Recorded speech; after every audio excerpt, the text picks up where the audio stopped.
Hey there, hikers. We're back at the First Baptist Church in Huntersville, and we're starting out with a long road to walk. So we're actually cheating a little bit and doing a bit of a slack pack. But as soon as we head up the mountain, we'll put our packs on, and we're going to try to get close to 10 miles today. We've got a longer overnight situation. It's going to be in the 20-mile range for 2 days. So that's what we're looking at, and we'll see you up on the mountain.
After a steep and sweaty ascent of Marlin Mountain, we finally reached the crest and walked along for a while and come to a little meadow. Had our lunch here. We were joined by a garter snake and a walking stick. It's kind of an odd couple to join us for lunch, but we got our bellies full now, and we got a late start today, but we're hoping to make up some miles. I think we'll be walking the crest of the ridge for a while, and there are a lot of Forest Service roads or old forest roads that we'll be walking on, so we're hoping to make up some miles.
walked up the crest of Marlin Mountain.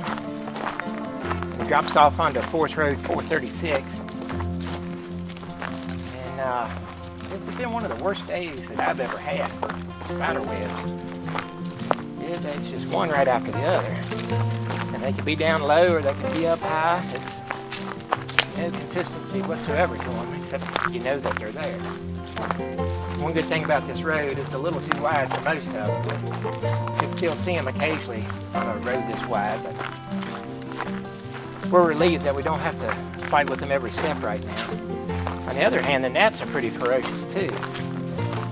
Now, when we were at lower elevation, there were a couple of mosquitoes around, and I thought that would be the problem, but the more we got up, the more the gnats took over. And they're the eye gnats that just dive bomb into your eyes.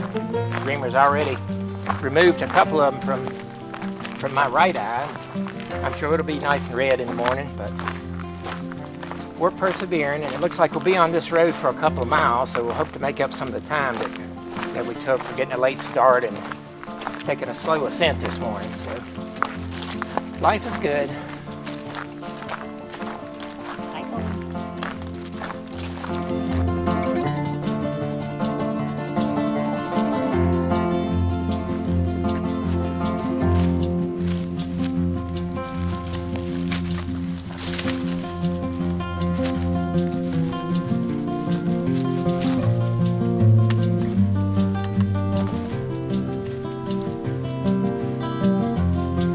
Well, it looks like I found the Marlin Mountain Shelter about a half mile after getting on the Route 436, Forest Road 436. And it's a little roller coaster of a road. It goes up and down, but it's nice to have a place to sit and get a drink of water in the shade. And we got a little breeze going on here. So the shelter said it sleeps 4 comfortably. You could squeeze in more, but they're willing to tighten up a little bit. But looks like they have pretty good protection from the prevailing direction of the winds. And you almost have a view looking out the front.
I don't know how good it looked on that video, but this steep area here on the forest road, it's some ruts in there, and it's easy to twist an ankle, and we were paying attention to our footing very well through there. We were patting ourselves on the back because we make a pretty good time on the road. And while we were watching our feet, we missed the double bar on the tree. And right down here at the next little dip, the trail gets off the road. And we just merrily went on down the road. And so we've added about 2 to 2.5 miles extra on our mileage today that don't count towards the trail. So that's a bitter lesson, but we're not the first ones to have done that. Just be aware that along the Allegheny, at least, we've seen the blazes fairly frequently. So when you're on a forest road, it's easy to get the road hypnosis and keep on going, but keep an eye out for the turns, and that way you'll know where you're at. Especially, you know, there's not that many maps of this area. You kind of have to go by the guide, and the guide is what it is, and there's not a lot of markers out here. You just have to go by the blazes. So keep that in mind while you're hiking the trail.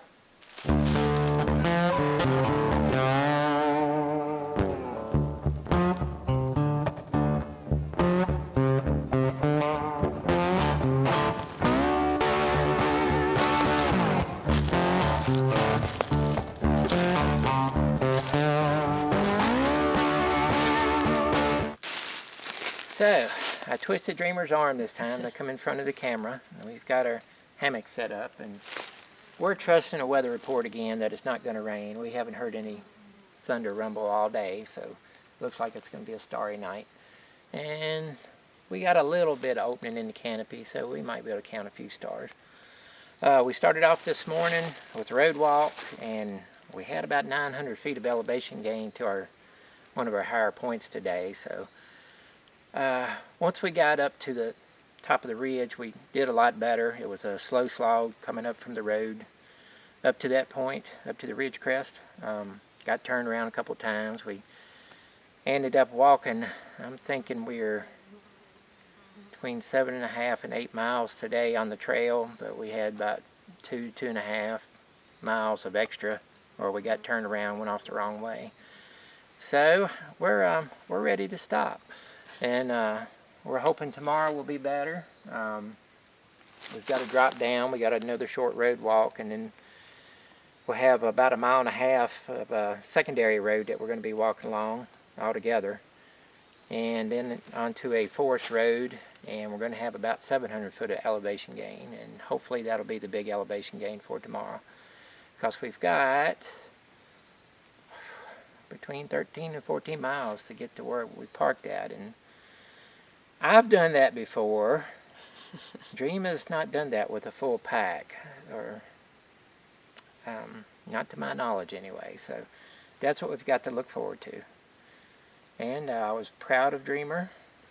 A little while back when I was looking at the guide for the 12th time, because I hadn't had it memorized yet, she was noticing that the birds were chirping, and she thought something was easing up, some predator, and sure enough, a big black bear come up through the brush, and she was not able to get a picture of it, and it smelled us and knew we were there, and it went running off in the other direction as soon as we moved. So that was a good spot for her.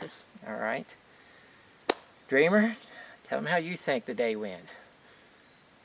It was hot and hot and sweaty to start, even early. Well, we didn't get a start as early as we hoped, but in the morning we do hope to start early, and I think that gives us an edge when we don't get to a late start. But yeah, if we set out with a good mindset and we're not too sore, then we can get to the road and put a little bit of miles behind us. And we're just wondering about that big ascent tomorrow, what it's going to take out of us, what we got to give to it. But it'll be right after. We shouldn't be burned up breakfast by then, and it shouldn't be real hot at that point. So hopefully we can finish up by 10:30 or 11 o'clock and have that done before the heat of the day. But we did set up right on the trail. There's not a lot of good stealth camping here, and I don't think there's going to be anybody to come along that it's going to irritate, because to tell you the truth, we have not seen another hiker on this trail except near the Raptor Center. The rest of the time we've had it to ourselves. We see signs of the trail maintenance crews come through, and occasionally you'll see a footprint at a mud puddle or something like that, but we have not seen another backpacker or group of hikers or even a day hiker except near the Raptor Center. So we don't know how long that'll hold out. We're going to be nearing the Greenbrier Trail tomorrow. That's where we're going to end at. And I know when we walk that, there's a good chance we'll see other people, because that's a very popular trail. And beyond that, we have no idea. We don't know what we're getting into after that. So we're getting ready to heat up a little water and let Dreamer soak her noodles, and that'll be supper for tonight. So we'll see you in the morning. thanks for joining us.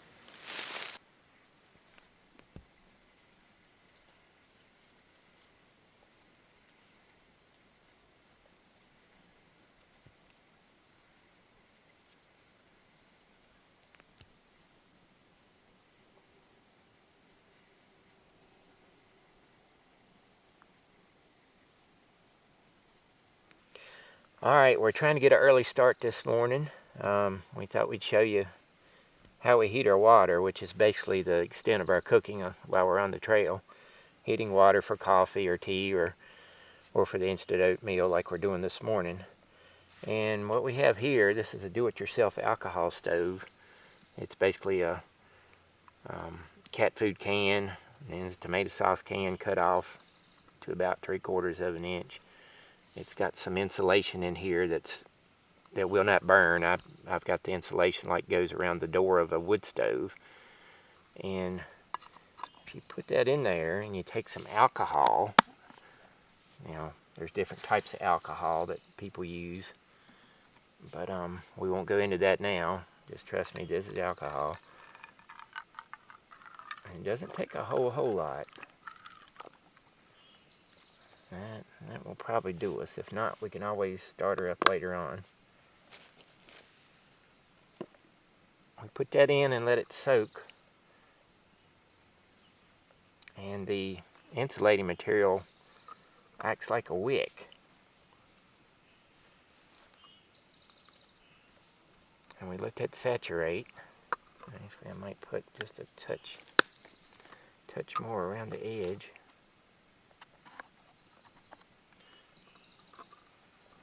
Make sure we get a good wicking action going there.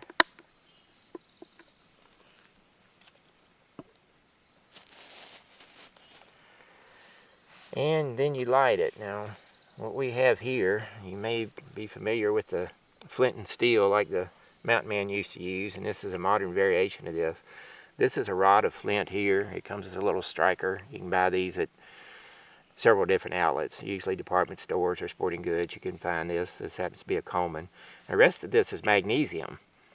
Magnesium is known to light very easily with a little bit of heat. We're not really using the magnesium here because I'm not starting a campfire.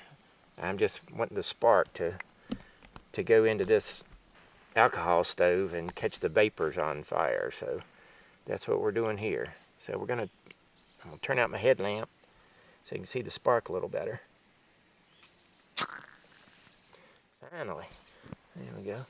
And that's what you want. You want the flames to come around the side.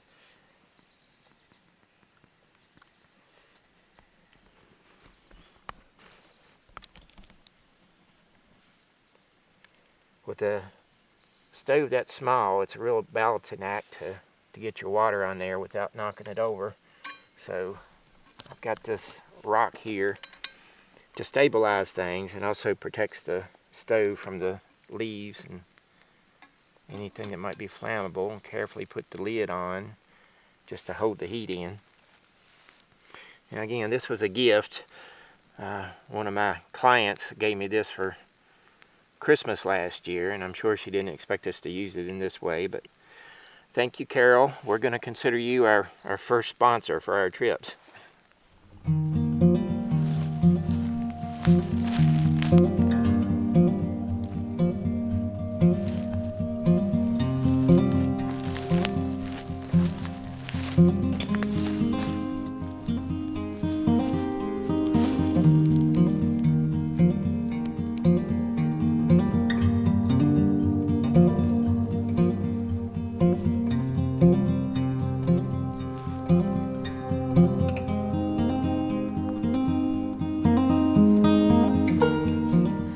Hey there, hikers. Day 2 of our overnight. We're going to get started just a little bit before 7 this morning, so that's good because we've got a big day ahead of us. We've got, I think, at least 13 miles to get to the vehicle where we dropped it off. We've got a little bit of uphill left, and we're going to drop down, do a road walk, and start our ascent. Don't know what we got to look forward to, but we're getting started early, so there might be some game on the trail. So we'll see you down the road.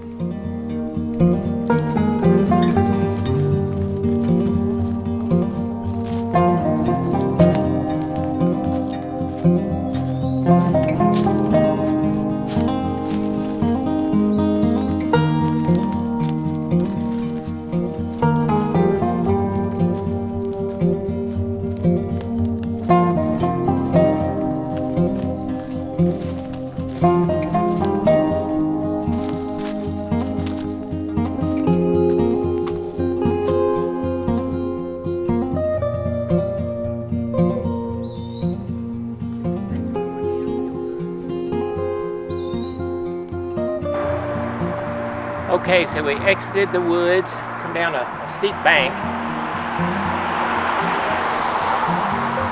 headed across a very swampy area. I'm glad it wasn't any wetter here than it was, because otherwise we'd have been stuck in mud. Dreamer managed to put a little goose egg on her leg, coming up, climbing over some roots. But it comes out here, we hit 28, and we're turning left, and we're looking for Pocahontas County Road 12, I believe. So we're going there and turning left, and then we'll look for another turnoff that starts our ascent for today.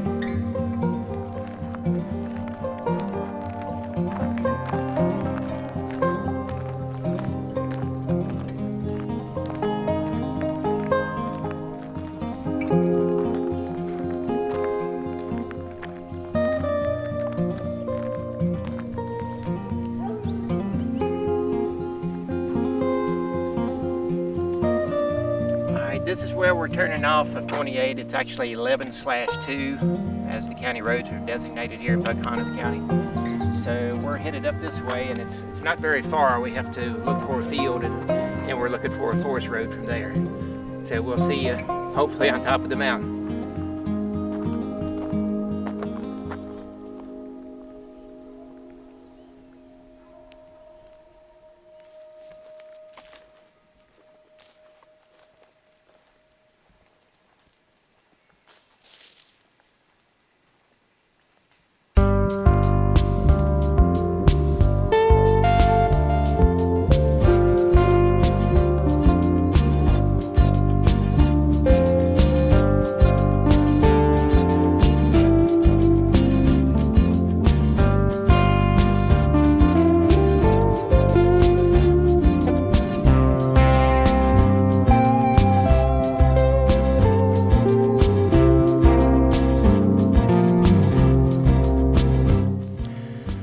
Well, we did make it to the top, and we're very thankful. 90% of the climb was on an old forest road, and Dreamer took a little clip of the road just to show you there previously. It was a lot of moss on the road. It's like walking on shag carpet. It's very easy on you. And we made that climb a lot quicker than we thought. And then this last 10% or so, it was a steep climb and broke a sweat, but we made it to the top now. There's only a little bit of elevation gain left for the whole day, so we've got about 10 miles from here, so things are looking up. It's not quite 9 o'clock. The birds are singing, and we're thinking they're cheering us along, so we'll see you later down the trail.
Well, if there's a crawdad living in it, we know it's got to be so clean.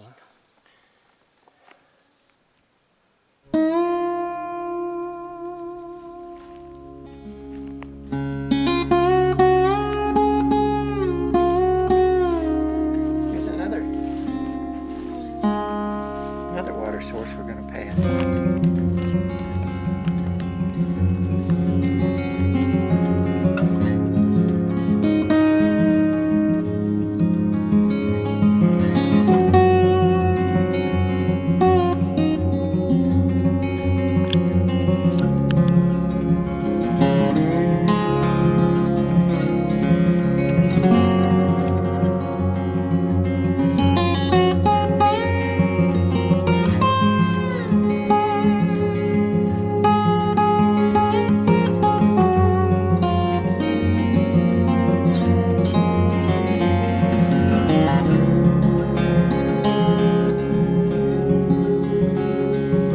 So what do you think about this roller coaster day, Dreamer? It's off day.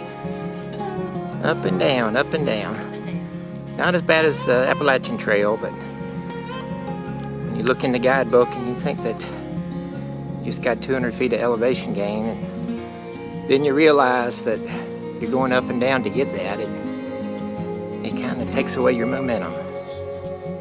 Yes, it does.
Alright, we made it to Seneca Hiker Shelter.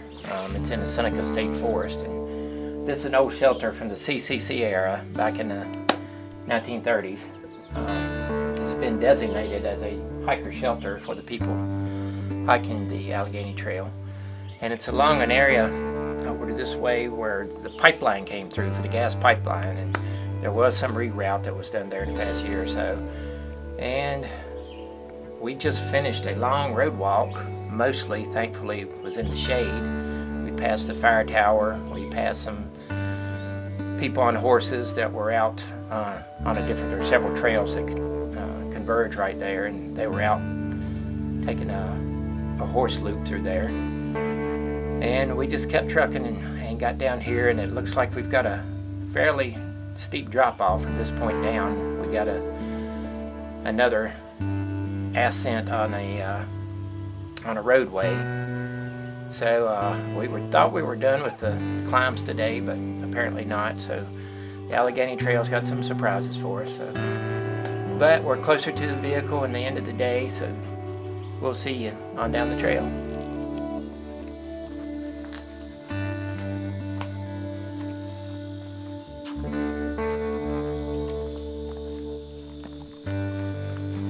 Alright, we're going along the reroute that occurred when the pipeline come over. Not exactly sure where the old route was, but it's been like this the whole way down. It's very wide tread. Looks like they may have actually brought a machine along the trail to do some work, I'm not sure. But it's very consistent. And as far as compared to some of the roads that we've seen, or trails I should say, on a steep bank like this, you got a good angle of that. A lot of times the trail's at a cant, and that really slows you down and increases the chance of having an accident. It's hard to keep your ankles at that angle and watch for sticks or rocks or anything that might give you a throw. But so far, this has been like walking on the yellow brick road. We just thought we'd show a little bit of that, show the difference. Of course, we still have blowdown.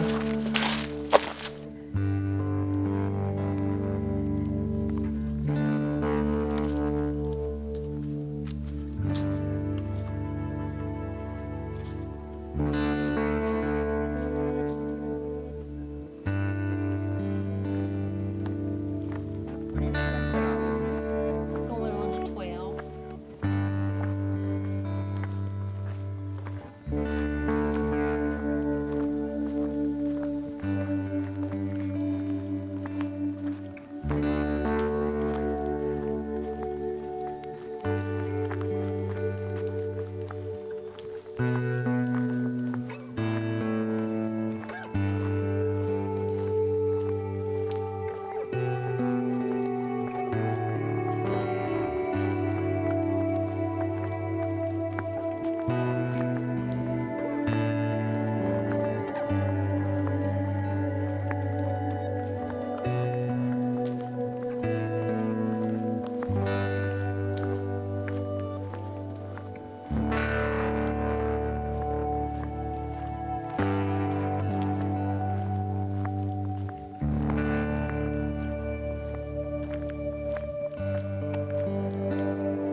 Hey there, hikers. We finished up our overnight.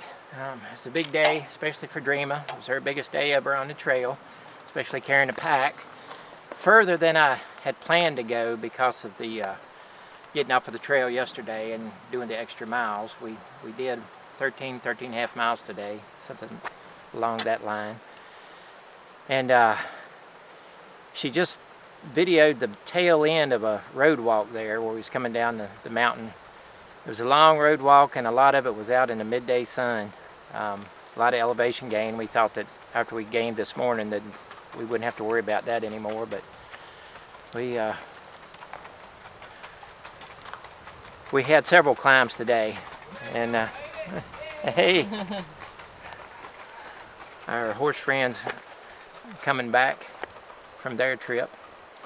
The horses are in a little better shape than we are.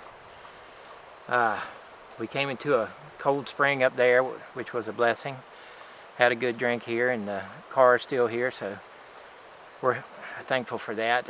Overall, it was a good hike. There were some stretches, especially on the reroute that they did last year or two, where there was no blazing.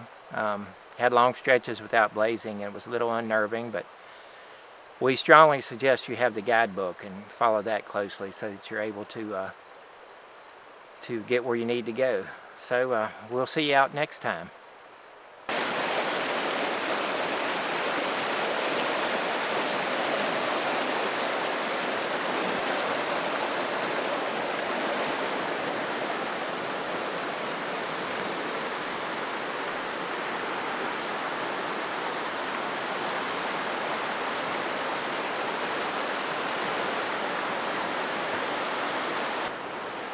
Hey there, hikers and bikers. Sloth here. Dreamer's working the camera as usual, and we picking up where we left off with our overnight hike last week. And we still got a few miles to go before we hit the Cheat River, but we decided to cheat a little early. So we're here on the Greenbrier Trail where it co-aligns with the Allegheny Trail, and this is a section we've been over before. So we thought for a little variety, we would just take a little bike ride. It's only 4 miles to Cass. That will end section 3 on the Allegheny Trail. And so we'll show you the highlights from that. It's a little bit misty out here today, but we've been under the trees. It hadn't been too bad so far. So we've already been to Cass and biked down, and we're gonna bike back in the direction of south to north like we have been going. So we'll see you on the trail.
Okay, we've reached the end of our freeloading bike ride, and it's the end, northern terminus of the Greenbrier River Trail. But it is also the end of section 3 of the Allegheny Trail. Now, of course, the Allegheny Trail continues on through Cass and changes into section 2, and we'll be picking up with that here in a week or two. So we'll see you on the trail.